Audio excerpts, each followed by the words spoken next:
Chip. नमस्कार दोस्तों, आप सभी का बहुत बहुत स्वागत है टेक चिप में। दोस्तों, आज इस वीडियो में बात करने वाले हैं कि होस्ट फाइल क्या होती है और ये किस काम आती है, हम इसको किस तरह से यूज़ में ले सकते हैं और इसको हम कैसे एडिट करें तीनों मेजर प्लेटफॉर्म्स के अंदर, जैसे विंडो के अंदर, लिनक्स के अंदर और मैक के अंदर।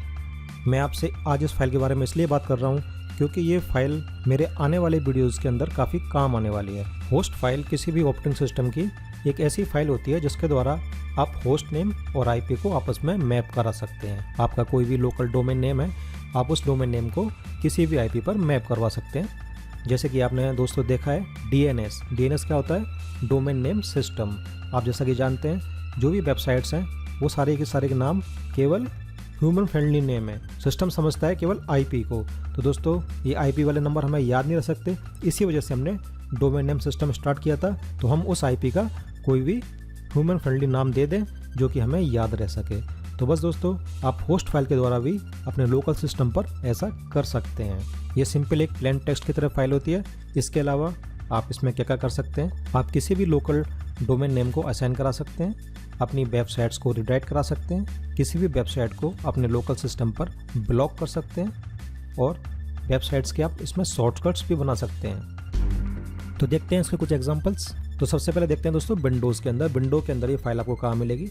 ये आप इसके लिए आप जाइए माई कंप्यूटर पे, सी ड्राइव पे जाइए, इसके बाद जाइए आप विंडो फोल्डर के अंदर, इसमें मिलेगा आपको सिस्टम 32 और इसमें एक फोल्डर है ड्राइवर, इसमें मिलेगा आपको ETC फोल्डर और यहाँ मिलेगी आपको होस्ट फाइल। तो दोस्तों, ये एक ऑपरेटिंग सिस्टम फाइल है। आपको इस फाइल को एडिट करने के लिए एडमिनिस्ट्रेटर राइट की जरूरत पड़ेगी। तो आप किसी भी टेक्स्ट एडिटर के अंदर आप इस फाइल को एडिट कर सकते हैं। बस आपको उस टेक्स्ट एडिटर को एडमिनिस्ट्रेटर मोड पे ओपन करना होगा। तो मैं इसको नोटपैड++ में एडिट करके दिखाता हूँ आपको। ये देखिए दोस्तों, ये आपको इस तरह से फाइल देखने को मिलेगी।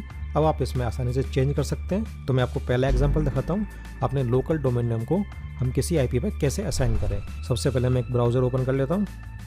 अब देखिए दोस्तों, एक मेरा ये आईपी है मॉडेम की आईपी, जैसे कि आप जानते हैं सभी खोलने के लिए 192.168.1.1। इसको मैं ओपन करूँगा तो मेरा राउटर ओपन हो जाएगा। अब इस राउटर को हम कोई डोमेन नेम असाइन कराना चाहते हैं तो कैसे कराएंगे? सिंपल से आप होस्ट फाइल ओपन कीजिए और अपने राउटर की आईपी डालिए और आप कोई भी नाम दे दीजिए जिस नाम से आप इसको ओपन करना चाहते हैं। तो मैंने दे दिया myrouter.com और मैंने इस फाइल को कर दिया सेव। ये फाइल सेव हो गई। अब मैं यहाँ पे खोलता हूँ myrouter.com। ये देखिए दोस्तों, तो मैंने इसको बड़ी आसानी से एक यूज़र फ्रेंडली नाम में कन्वर्ट कर दिया। मान लीजिए आपके कई डोमेन नेम है, आप उसको एक ही आईपी पे रिडायरेक्ट करना चाहते हैं तो सिंपल से आप इस तरह से कर सकते हैं 192.168। अब मैंने इसमें दूसरा डोमेन नेम भी दे दिया। अब दोनों में से मैं किसी डोमेन नेम को खोलूँगा तो वो इसी आईपी को ओपन करेगा। अब जैसे मैं दूसरी भी खोल कर देखता हूँ myrouter.org। ये देखिए दोस्तों, अगला एग्जांपल देखते हैं दोस्तों। यदि हम किसी वेबसाइट को किसी दूसरी वेबसाइट पर रिडायरेक्ट कराना चाहते हैं तो वो कैसे करें? अब मान लीजिए मैं yahoo.com को फेसबुक पर रिडायरेक्ट कराना चाहता हूँ तो क्या करेंगे? सिंपल से देखो, मैं कमांड प्रॉम्प्ट ओपन कर लेता हूँ। ये मैंने कमांड प्रॉम्प्ट ओपन किया। अब मैं पहले याहू की आईपी पता लगाता हूँ। पर देखिए दोस्तों, ये आईपी वर्जन 6 में आ रहा है तो मैं इसको 4 में कन्वर्ट कर लेता हूँ। यहाँ पर वापस कमांड लगाएंगे ping-4 और yahoo.com। ये आगे इसकी वर्जन 4 वाली आईपी। अब पता कर लेते हैं हम फेसबुक की आईपी। ये आ गई फेसबुक की आईपी। अब हम चाहते हैं yahoo.com को फेसबुक पर रिडायरेक्ट करवाना, तो हम फेसबुक की आईपी को कॉपी कर लेते हैं। ये मैंने फेसबुक की आईपी कॉपी कर ली। अब इस आईपी को पेस्ट कर देते हैं होस्ट फाइल में और इसके आगे लिख देते हैं हम www.yahoo.com और उसको फाइल को कर देते हैं सेव। ये फाइल सेव हो गई।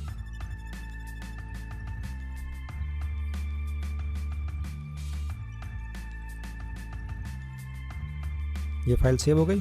अब ब्राउज़र को ओपन करके मैं खोलता हूँ yahoo.com। और जैसे ही मैं yahoo.com खोल रहा हूँ दोस्तों, facebook.com ओपन हो रही है। सिंपल से वो कह रहा है yahoo.com रिडायरेक्ट हो रही है facebook.com के ऊपर। अब मान लीजिए आप इसको हटाना चाहते हैं तो आप इसके आगे हैश लगा दीजिए। सिंपल से हैश लगा के ये कमेंट के रूप में बदल जाएगी, सिस्टम इसको रीड नहीं करेगा। ये देखिए, ये वापस से yahoo.com ओपन हो गई। आप किसी वेबसाइट को ब्लॉक करना चाहते हैं अपने लोकल सिस्टम पे, तो कैसे ब्लॉक करेंगे? सिंपल से आप अपनी लोकल होस्ट के आईपी लिखिए और वेबसाइट का नाम, कोई भी वेबसाइट को जिसको आप ब्लॉक करना चाहते हैं। जैसे मैं youtube.com को ब्लॉक करना चाहता हूँ, लोकल होस्ट लिखा और www.youtube.com लिखा।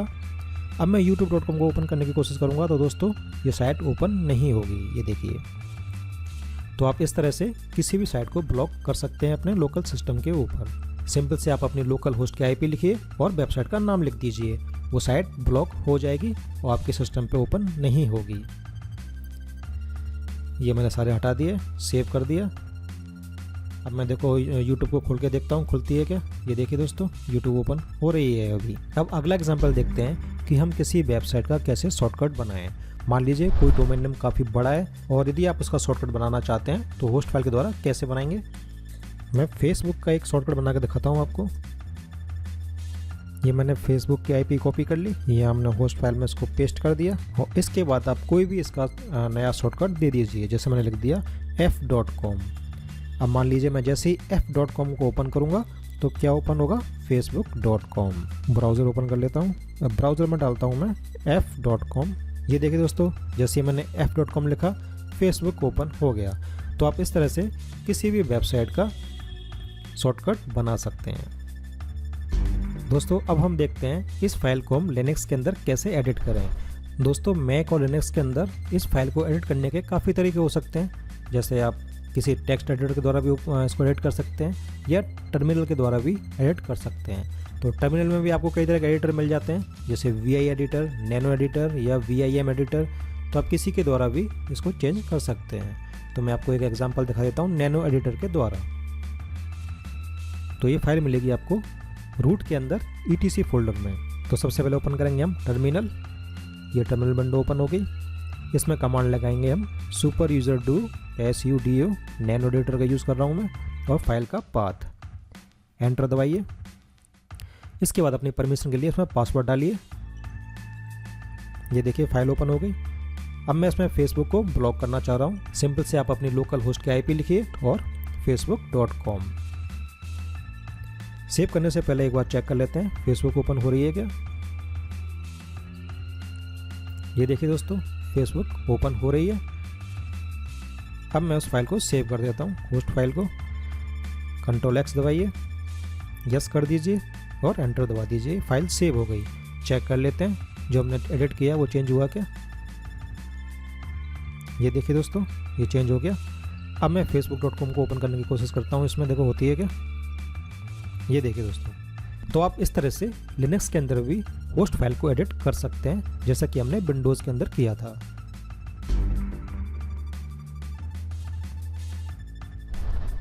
तो ये फाइल मिलेगी आपको, गो टू फोल्डर में जाइए, रूट फोल्डर में आपको मिलेगी ETC के अंदर। ये देखिए ये रही फाइल। मैं इसका एक बैकअप ले लेता हूँ, इसको डेस्कटॉप पे सेव कर लेता हूँ फाइल को। अब मैं ओपन करता हूँ टर्मिनल। ये मैंने टर्मिनल ओपन किया। चेक कर लेते हैं फाइल में क्या लिखा हुआ है। इसको एडिट करने के लिए सिंपल वही कमांड लगाएंगे जो हमने लिनक्स में लगाई थी, सुपर यूजर डू नैनो और फाइल का पाथ। इसके बाद ये फाइल ओपन हो गई। इसमें आप कोई भी एडिट कर सकते हैं और इसको सेव कर सकते हैं। सिंपल से Command+X दबाइए, यस कर दीजिए और एंटर।